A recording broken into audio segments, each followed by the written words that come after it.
Vous êtes sur les ailes du Québec. Attachez vos ceintures. On décolle!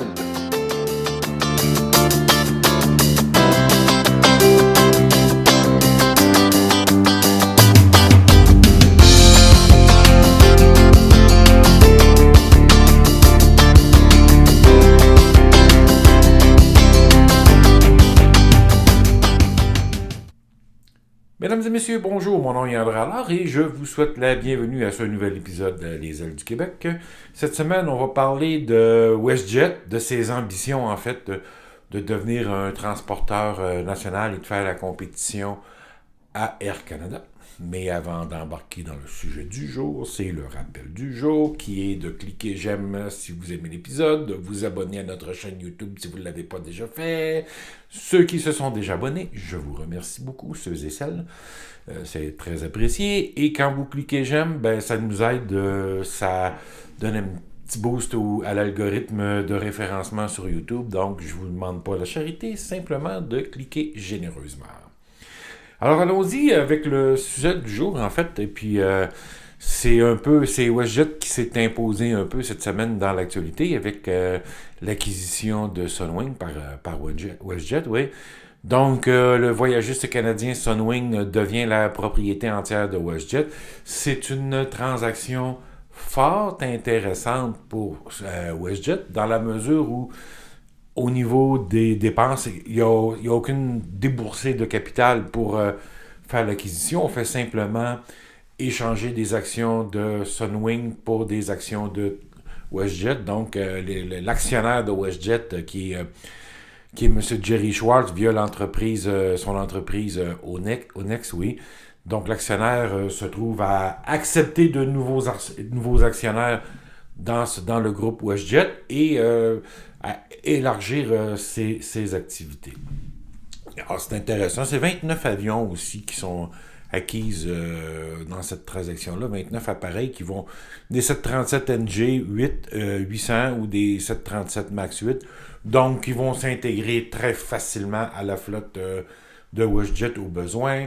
On nous a dit qu'on maintenait les conventions collectives là, de chacun des groupes de travail inchangées. Il n'y avait pas de plan de fusion ou quoi que ce soit à ce niveau-là. Remarquez que ça fait quand même, là, dans le groupe WestJet, ça commence à faire beaucoup de compagnies différentes. On a WestJet encore, quoique WestJet, ça va. Mais on a Swoop. Et on a maintenant Sunwing. Swoop, je dois vous avouer que j'ai encore un petit peu de la misère à comprendre la pertinence de cette marque-là chez WestJet. Son objectif, c'était de faire du ULCC, donc, et de faire de mieux concurrencer Rouge, mais ça a beaucoup changé et je vous dirais que mon impression à moi maintenant, c'est que Swoop, son rôle, c'est on a essayé peut-être de désyndicaliser WestJet avec Swoop, puis je suis pas sûr que ça a fonctionné en tout cas, ou je suis pas sûr que ça donne les résultats qu'on souhaitait, et il faut comprendre que dans l'Ouest canadien, la compétition commence à monter sérieusement sur WestJet avec l'arrivée de la montée maintenant en puissance de Flair, qui va augmenter le nombre d'appareils, et également Lynx aussi, qui est l'ancienne Enerjet, qui devient un low cost. Donc il y a de la pression qui monte sur WestJet. Il fallait se réorganiser et comme je vous le dis, c'est une bonne transaction. Du point de vue des affaires, c'est une excellente transaction pour WestJet dans la mesure où ça lui a coûté aucun sou, puis elle s'est élargie. Elle s'est élargie au Québec. Maintenant, c'est clair que l'objectif d'Onex avec WestJet, c'est d'en faire un champion canadien, de faire la lutte à Air Canada. Alors, on va commencer, si vous voulez bien, par un premier tableau. Vous savez tous comment j'aime les tableaux. J'adore Excel. Moi, je capote avec ça. Mais, alors, allons-y. Premier tableau, je suis allé chercher les données de flotte d'Air Canada et WestJet. Et ce que j'ai fait, j'ai pris tous les avions qu'Air Canada opère, Air Canada sous la marque Air Canada Express, donc qui sont opérés par Jazz, et ainsi que Rouge. Puis je les ai tous réunis dans le groupe Air Canada. Chez WestJet, j'ai pris WestJet encore, Swoop, et j'ai ajouté Sunwing pour nous donner le résultat qu'on a là maintenant, on a 337 appareils chez WestJet, 183 du côté... Pas, pardon. 337 du côté d'Air Canada, pardon, et 183 du côté de WestJet. On commence à avoir une flotte raisonnable chez WestJet, on devient un concurrent important. Quelques petites données intéressantes. On a à peu près, on a le même nombre de Dash 8, 400 chez, en fait, pratiquement le même nombre de Dash 8 chez WestJet que chez Air Canada. Donc, de ce côté-là, au niveau régional, on a une capacité intéressante. 737, en fait, monocouloir chez WestJet. On a une quarantaine d'appareils des 737, 600, 700, mais on a évidemment 90 737 des 800 ou des MAX 8. Donc 130 monocouloirs chez WestJet, on a une grosse force de frappe. Évidemment, si on compare à Air Canada, c'est une flotte solide. Là où on a un gros point faible chez WestJet, évidemment, c'est sur le transatlantique. Seulement 6 787-900, il y en a 4 autres en commande, donc c'est pas avec ça qu'on va réussir à bâtir une compagnie internationale avec 10 avions, donc il faut s'attendre à ce qu'il y ait des changements dans la flotte de WestJet ou des ajustements. Il y a différentes façons de faire ça. Écoutez, moi je regarde ça, là, la première question qui me vient à l'esprit, c'est quand est-ce que WestJet va se décider à acheter des A220-300? Parce que je vous pointe le doigt juste sur la ligne, sur le graphique, juste la ligne en dessous de l'A220-300. Il y a le 737-600-700. WestJet en a eu jusqu'à une quarantaine de ces appareils-là. Donc, visiblement, dans le passé, on a reconnu chez WestJet la valeur ou l'utilité d'avoir des avions plus petits au Canada. Il y a des marchés où le Canada est un pays, c'est plus adapté pour ce type de marché-là. Et évidemment, avec la hausse du prix du carburant, ça devient encore plus important. Et là, la question qu'il faut savoir, est-ce que WestJet est capable de se négocier un bon prix sur des MAX 7 ou qu'elle va être capable qu'elle va prendre la décision d'aller avec des 220-300? À mon avis, là, il y a une décision qui s'en vient dans les 2 prochaines années chez WestJet. Il y a une réflexion à faire, il y a des questions à poser aux 2 fabricants et il y a une décision à prendre chez WestJet. Si on veut, évidemment, ma prémisse, c'est que WestJet et Onex ont l'intention de faire WestJet un transporteur canadien pour tenir tête à Air Canada ou concurrencer Air Canada. Et dans cette optique-là, l'ajout d'avions de 135, 145 passagers, là, il y a une logique, il y a une nécessité pour le marché canadien. Évidemment, l'avantage de l'A220-300, c'est qu'il peut parcourir de grandes distances aussi. Donc, c'est un avion un peu plus polyvalent. Plus petite piste aussi, sur des plus petites pistes ou en altitude, pour aller à des endroits comme Colorado, à Denver au Colorado, il est plus utile parce que en altitude, il va avoir une meilleure charge utile que le MAX 7. Donc, c'est une chose à voir. C'est la première chose qu'on peut voir, voir évoluer. Puis ce que Sunwing a permis de faire, c'est d'ajouter là, donc du volume au niveau intérieur. Maintenant, je vais attirer votre attention sur le fait, j'attire votre attention sur le fait qu'il y a un manque au niveau international de vol transatlantique et transpacifique. Et là, dans ce contexte-là, comment Air Transat pourrait venir en aide à WestJet? Ben, Air Transat possède 9 A330 et 17 A321. Donc, ce qui fait un total de 26 appareils. Donc, on pourrait, chez WestJet, facilement se retrouver avec 200 appareils et avoir une meilleure compétitivité au niveau international. La grande question ici qui demeure pour WestJet, il y a deux facteurs dont WestJet doit prendre compte, ou Onex, je devrais dire Onex, dans l'ajout de Transat à son portefeuille d'entreprise et à son portefeuille aérien. Il y a évidemment la question de la sensibilité du siège social de Transat au Québec. Quand Air Canada avait fait l'offre d'acquisition d'Air Transat, ça avait été une condition qui avait été respectée. C'est pour ça que le gouvernement du Québec ne s'était pas opposé. Mais on sait très bien qu'une offre qui viendrait de l'extérieur du Québec, donc, et qui pourrait éventuellement faire déménager le siège social d'Air Transat à l'extérieur du Québec, ça poserait des problèmes. Donc, il va y avoir des garanties à donner de ce côté-là. Puis deuxièmement, ben, c'est le prix.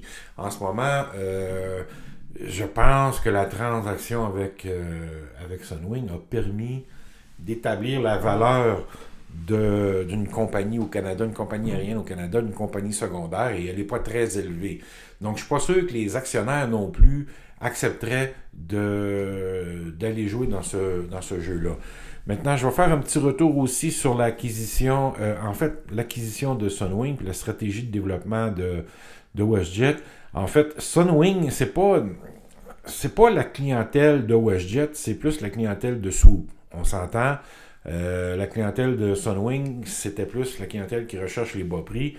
Je pense que je surprends personne si je mentionne que Sunwing n'a pas bâti sa réputation sur la qualité ou l'excellence de son service. OK? C'est pas comme ça qu'elle s'est développée, c'est plus sur le prix. Donc, elle a toujours eu de faire de très bons prix. C'est ce qui a, à un moment donné, permis à Air Transat ou à Vacances Transat là, de survivre au Québec. À un moment donné, elle s'est positionnée plus comme une compagnie qui offrait des services ou un meilleur service à la clientèle. Donc, ça a permis à Transat de survivre malgré des prix quelquefois un peu plus élevés, quoique c'était compétitif. Donc, c'est Air Transat, et c'est pour ça qu'il faut comprendre qu'Air Transat ou le groupe Transat puis Sunwing, c'est deux clientèles différentes. C'est pas les mêmes clientèles.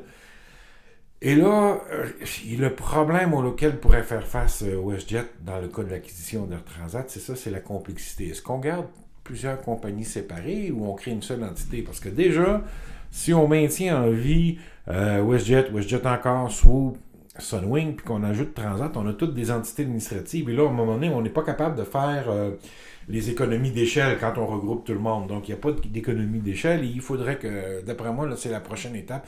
Il va falloir qu'on trouve un moyen d'intégrer tout ce beau monde-là dans une seule et même grande compagnie. Sinon, ça ne vaut pas la peine de continuer à faire des acquisitions. Je me suis amusé, en fait. Je vais vous montrer une autre petite image. Oui, celle-là, ça vient de la base de données de Cirium. C'est la carte en ce moment, au mois de mars 2022. C'est la carte de réseau de WestJet tout seul. D'accord? Et je vais attirer votre attention, là, avant d'aller à la prochaine, dans le bas, dans les Caraïbes. Regardez la densité. Il y a quand même une bonne densité d'offres dans les Caraïbes. Maintenant, si on ajoute WestJet et Sunwing, on remarque que là, il y a encore une densification dans le sud. Et si ensuite de ça, on fait WestJet, qu'on ajoute Sunwing et qu'on ajoute Air Transat, là, écoutez, dans les Caraïbes, là, c'est dominant. Et tout d'un coup, on se retrouve avec quand même des bonnes assises en Europe. Et en fait, si on compare, si on fait une comparaison entre Sunwing et Air Canada, WestJet plus Sunwing plus Air Transat contre Air Canada, mais ça nous donne la carte réseau suivante. Et là, on se rend compte que tout d'un coup, WestJet n'est pas très loin d'Air Canada, et à ce moment-là, ça devient des ajustements de flotte. Grossir la taille de la flotte pour pouvoir solidifier les marchés, puis prendre de l'expansion. Donc, il y a un intérêt pour WestJet envers Transat, évident maintenant, qui commence à être de plus en plus évident. Maintenant, il va falloir voir pour WestJet comment cet intérêt-là ou ce développement-là peut se faire. Est-ce que ça peut se faire sans WestJet, sans Air Transat? Oui, ça peut se faire sans Air Transat aussi, sauf que le développement va être plus long. On va avoir des problèmes. Par exemple, si je prends le cas de WestJet, ils ont des 787 en commande, il en reste 4, mais s'ils en veulent plus, le problème, c'est qu'en ce moment, Boeing est déjà en retard d'1 an pratiquement sur ses 787 et on sait que la FAA n'a pas redonné la délégation d'autorité pour certifier pour accorder le certificat de navigabilité des appareils. C'est encore la FAA qui les fait un à un et ça sort au compte-gouttes. Donc, ça risque de prendre 2-3 ans avant que la chaîne de production du 787 reprenne du rythme et qu'elle soit capable de libérer des créneaux de livraison rapides. Donc, ce que ça veut dire, c'est que WestJet, en ce moment, est pris avec un petit problème sur les bras. Dans les avions qu'elle possède, il y a peut-être plus beaucoup de créneaux de livraison disponibles à court terme. Donc, si WestJet voulait ajouter des 737 rapidement cet été, il n'y en avait plus de disponibles à cause de ce que j'ai mentionné. N'oublions pas là, que Boeing est encore loin de livrer 600 ou 700 737 cette année. Là. Oubliez ça. Boeing avait planifié liquider son inventaire de MAX déjà préassemblé et prêt à livrer, mais dont il restait juste à finir les modifications et à émettre le certificat de navigabilité. Mais la FAA bloque ce processus-là ou le ralentit. Donc, WestJet, en ce moment, sa solution idéale, c'est par les fusions et acquisitions. Prendre l'expansion. Puis si elle veut prendre l'expansion au Canada, dans les fusions et acquisitions, ben écoutez, il ne reste plus grand-chose. On, quand même pas, je vois pas WestJet faire l'acquisition de Flair ou de Lynx, qui sont des compagnies débutantes, en fait, puis qui n'apportent pas plus de marché ou de valeur. Il y a que vraiment, en ce moment, Air Transat qui est capable, à court et moyen terme, d'ajouter de la valeur à WestJet. Est-ce qu'on va signer une entente plus formelle que celle qui existe déjà? On sait que Air Transat et WestJet ont une entente de code partagé pour les vols transatlantiques. Est-ce qu'on va élargir les ententes ou les discussions? Moi, très certainement qu'il va y avoir des développements dans le courant de l'année 2022 à ce sujet-là. C'est à l'avantage d'Air Transat et à l'avantage de WestJet.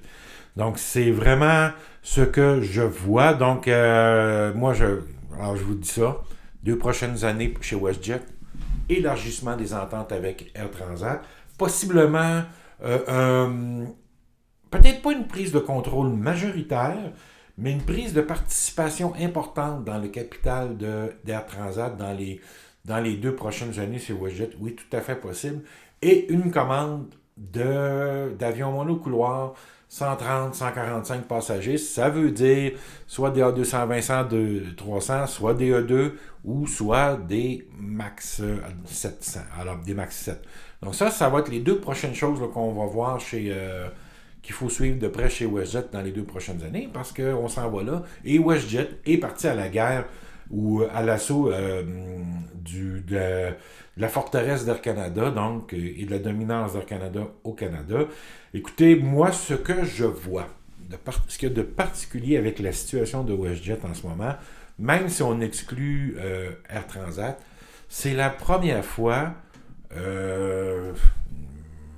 depuis je ne sais pas combien d'années, même je doute même que Canadien Pacifique ou Inter-Canadien ou Inter ait été aussi solide dans l'Est que les WestJet en ce moment, en termes de comparaison versus Air Canada. Donc, toute proportion gardée, je pense que la solidité, le nombre de vols de WestJet dans l'Est du Canada maintenant avec l'acquisition de Sunwing, comparé à ceux d'Air Canada, ça commence à être intéressant. La proportion, c'est une taille intéressante. On est en train d'assister à la naissance d'un duopole aérien au Canada, mais un vrai, qui va être d'est en ouest complètement, qui va couvrir tout le pays. Et ben le rôle d'Air Transat là-dedans reste à déterminer, mais je pense que ça va être un rôle important. Clairement que chez Air Canada, on est déçu de ne pas avoir pu mettre la main sur Air Transat parce qu'on aurait carrément bloqué le chemin à WestJet. Alors, on va suivre ça de près pour les 2 prochaines années. Ça va devenir intéressant. Maintenant que WestJet a fait l'acquisition de Sunwing, ça veut dire qu'elle a des bases de pilotes au Québec. Donc, ça devient une compagnie qui est sujette à être couverte plus régulièrement par les ailes du Québec. Et on va s'en reparler dans les 2 prochaines années. D'ici là, ben écoutez, je vous rappelle que si vous vous êtes rendu jusqu'à la fin de la vidéo, c'est parce que vous avez aimé, donc vous cliquez j'aime, il n'y a pas de raison, mais sinon, ben écoutez, je vous dis à la semaine prochaine.